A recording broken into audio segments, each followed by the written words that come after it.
கிறிஸ்துவுக்குள் பிரியமான சகோதர சகோதரிகளே, உங்கள் அனைவரையும் தினமொரு முத்துக்கள் நிகழ்ச்சியில் சந்திப்பதில் மிகுந்த மகிழ்ச்சி அடைகிறேன். தள்ளாடும் முழங்கால்களை உறுதிப்படுத்துங்கள்.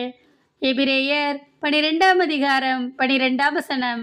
பிரியமானவர்களே, இன்று அநேகருடைய வாழ்க்கையிலே வியாதி, வறுமை, போராட்டம் என்று பலவிதமான பிரச்சனைகள் காணப்படுகின்றன.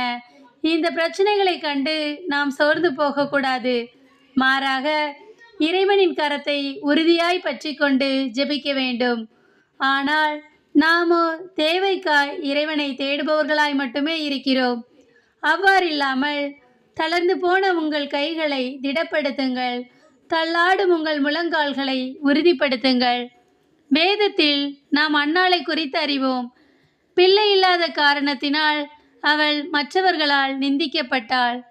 மனிதர்களிடம் அழுவது வீணானது என்பதை அறிந்து இறைவன் சமூகத்தில் தன் கண்ணீரை ஊற்றினாள். அழுது புலம்பி ஜெபித்தாள். அவள் கண்ணீர் வீணாக இறைவன் விடவில்லை. அன்னாளின் கண்ணீரின் ஜெபத்திற்கு இறைவன் பதில் கொடுத்தார்.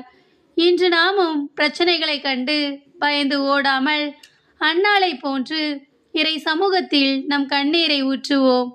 நம் முழங்கால் ஜெபம் ஒரு நாளும் வீணாகாது. ஜெபத்திலே ஏனோ தானோ என்று இல்லாமல் திடமனதாயிருந்து உறுதியாய் ஜெபிப்போம். இறைவன் நம் ஜெபத்தை கேட்பவர் மட்டுமல்ல, ஏற்ற காலத்தில் நம் ஜெபத்திற்கு பதில் கொடுப்பவர். எனவே எந்த சோதனைகள் வந்தாலும், ஜெபத்திற்கே தடைகள் வந்தாலும் அதை எதிர்த்து நின்று தானியேலை போன்று ஜெபிப்போம். 3 வேளையும் ஜெபிப்போம். ஜெபமே நமக்கான வல்லமையான ஆயுதம். அன்பு இறைவா, நாங்கள் ஜெபத்திலே சோர்ந்து போகாமல் தளர்ந்து போன எங்கள் கைகளை திடப்படுத்தி, தள்ளாடும் எங்கள் முழங்கால்களை உறுதிப்படுத்தி உம்மிலே நிலைத்திருக்க எங்களுக்கு உதவி செய்யும் இறைவா. ஆமேன்.